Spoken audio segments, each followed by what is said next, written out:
Coucou mes ladies et mes gents, bon retour pour une nouvelle vidéo. Comme vous le savez déjà, ici on parle de foi, d'épanouissement et de style de vie chrétien. Mais si tu ne le sais pas, cela veut probablement dire que tu es nouveau par ici.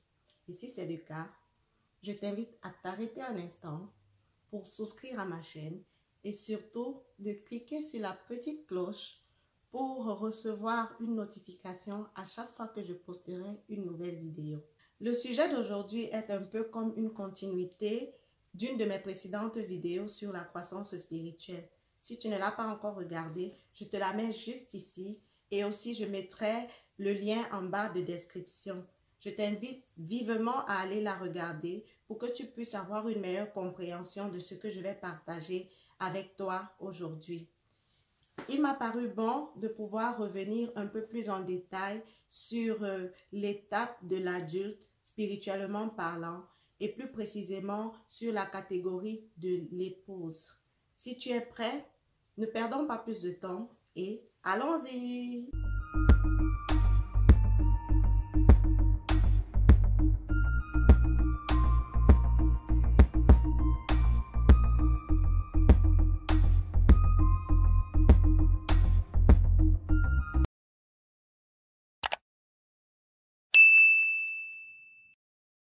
Ah, t'es encore là?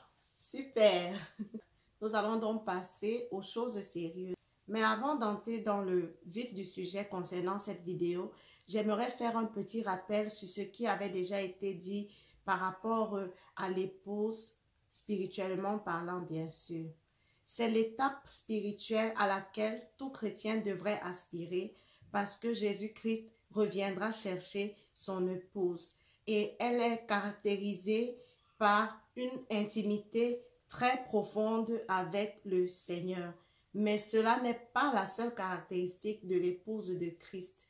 Et je sais que je n'ai pas la science infuse. Ce que je vous partage, c'est juste ce que j'ai reçu du Seigneur. Et je crois que vous aussi, vous avez certainement reçu quelque chose.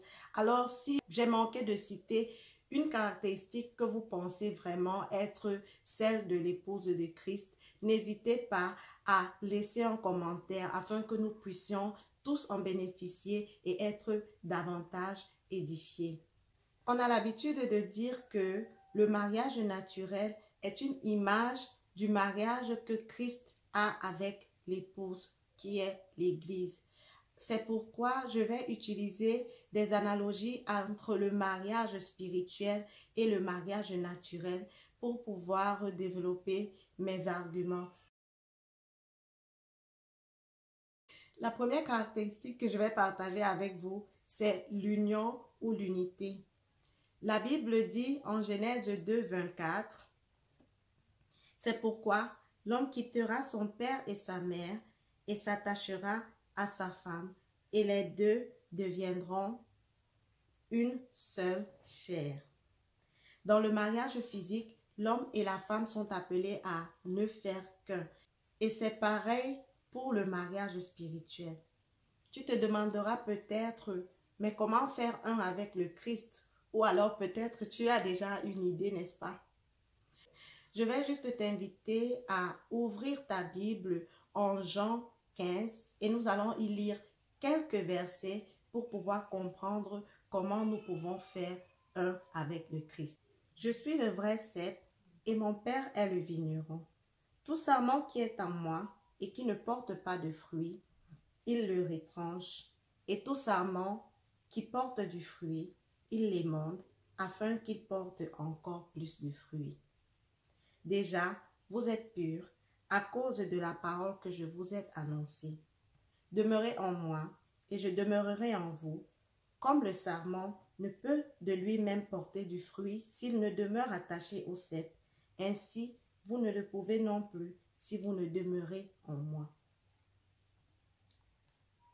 Nous avons lu là le chapitre 15 de Jean, les versets 1 à 4. Mais je vous invite véritablement à pouvoir lire tout le chapitre 15 de Jean si ce n'est déjà fait. J'ai une question pour vous. À votre avis, le sarment et le cep font-ils un? J'espère que votre question sera un oui. Parce que si ce n'est pas le cas, alors la vidéo, elle s'arrête ici. D'accord, je rigole, mais j'espère vivement que votre réponse sera oui, car pour moi, c'est le cas. Le sarment et le cep font un. C'est ainsi donc que nous pouvons faire un avec le Christ si nous demeurons attachés à lui comme le sarment l'est au cep. L'attachement à Christ passe par une vie de prière, mais aussi par la méditation de la parole. Ben oui, il faut bien que nous la méditions pour qu'elle demeure en nous. Et aussi par une vie d'obéissance. Il est évident que ça ne servirait à rien de la lire ou de la méditer si au final nous n'y obéissons pas, n'est-ce pas? Ce qui est intéressant, c'est que le test ne se limite pas seulement à nous dire comment nous devons être un avec le Christ, mais il nous montre aussi comment nous pouvons reconnaître que nous le sommes. Vous me demanderez comment? Mais en regardant nos fruits, bien sûr. Est-ce que tu portes du fruit? J'ai fait une vidéo qui parlait du fruit et si tu es intéressé à savoir ce qu'est ton fruit, je t'invite à la regarder juste là et tu auras davantage de réponses par rapport à ça. Donc, par rapport à ce que ce test dit, est-ce que tu portes du fruit? Si oui, est-il abondant? Parce que plus tu en portes, plus le Seigneur te purifiera pour que tu en portes davantage. La deuxième caractéristique que je partagerai avec vous, c'est la loyauté ou encore la fidélité.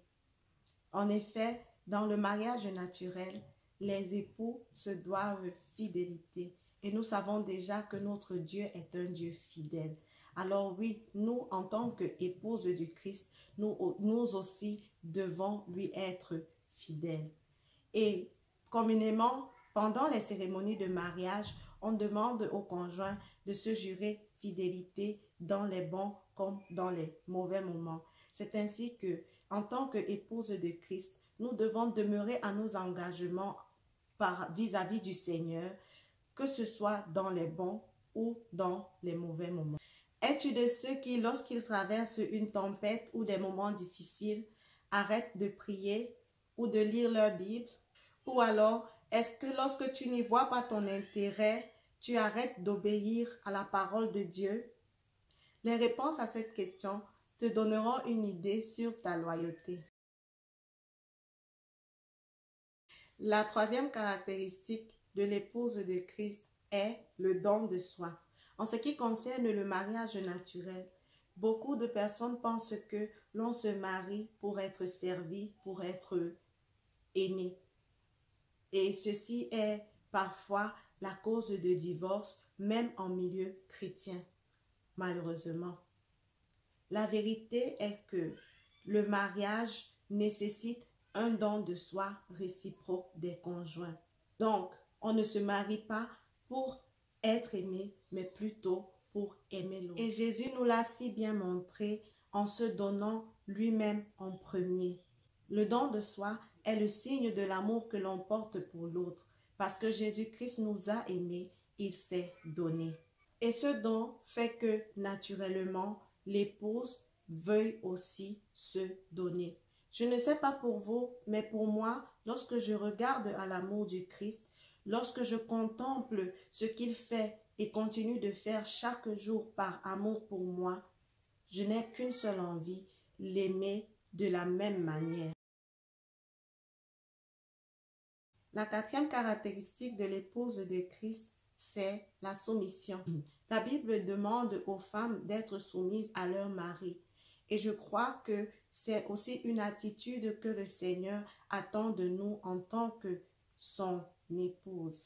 L'épouse de Christ se soumet à sa volonté car elle sait que les projets qu'il a pour elle sont des projets de bonheur. Elle ne craint pas que sa volonté puisse les mener à la perte parce qu'elle a confiance en lui. Et ceci nous amène à la cinquième caractéristique qui est la confiance. Jésus dit en Jean 10, 11, « Je suis le bon berger ». L'une des choses qui caractérise la relation entre berger et brebis, c'est bel et bien la confiance. Et l'épouse se comporte comme une brebis vis-à-vis du Christ parce qu'elle a confiance et entièrement confiance en lui. Elle sait reconnaître sa voix au milieu de plusieurs et elle le suit. Elle sait que lorsqu'il la dirige, même s'il leur arrive de passer par un chemin épineux ou une vallée sombre et aride, la destination est celle d'un vert pâturage. La brebis ne perd pas le berger de vue et même lorsqu'à un moment donné, elle ne le voit plus, elle se fie à sa voix pour continuer sur le chemin. Peut-être en ce moment, tu passes par une période où tu as l'impression que tu n'entends plus le Seigneur te parler, ou tu passes par une période où tu ne ressens pas nécessairement la présence du Seigneur. Ne t'inquiète pas, continue de te fier à sa parole, car la parole qui est la Bible, c'est la voix du Seigneur. Il n'est peut-être plus dans ton champ de vision, mais il est certainement là. Continue donc de te fier à cette parole jusqu'au moment où tu pourras à nouveau le voir ou à nouveau le ressentir. La dernière caractéristique que je vais évoquer est la patience. L'épouse de Christ manifeste ce caractère tout comme ceux listés dans le fruit de l'esprit en Galates 5, 22, mais j'ai bien voulu mettre l'accent sur la patience. La confiance que l'épouse a en Christ influence grandement sa patience et l'épouse est patiente lorsqu'elle attend la manifestation des promesses du Seigneur. Elle sait qu'il n'est pas un homme pour mentir ou encore un fils de l'homme pour se repentir. Et elle sait aussi que même si sa promesse tarde, elle s'accomplira certainement. Elle ne met ni de pression au Seigneur, ni de pression sur elle-même. Au contraire, elle se réjouit déjà en esprit et lui rend grâce de ce qu'elle a déjà reçu. Ce qu'il est important de savoir, c'est que ces caractéristiques ne s'acquièrent pas toutes au même moment.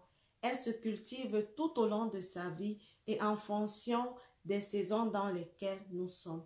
C'est pourquoi il est important que nous nous remettions à l'esprit afin qu'il nous montre là où un travail est nécessaire. Et celui qui a commencé cette bonne œuvre en nous la rendra parfaite pour le retour de Jésus-Christ. Et nous devons aussi savoir que c'est l'époux qui nous sanctifie et nous purifie pour nous faire paraître devant sa face sainte et irréprochable. C'est tout ce que j'avais à partager avec vous aujourd'hui. Je vous remercie de m'avoir écouté, tout en espérant que vous avez reçu quelque chose de nouveau aujourd'hui. On se retrouve dans une prochaine vidéo et d'ici là, demeurez épanouis en Jésus-Christ. Bye!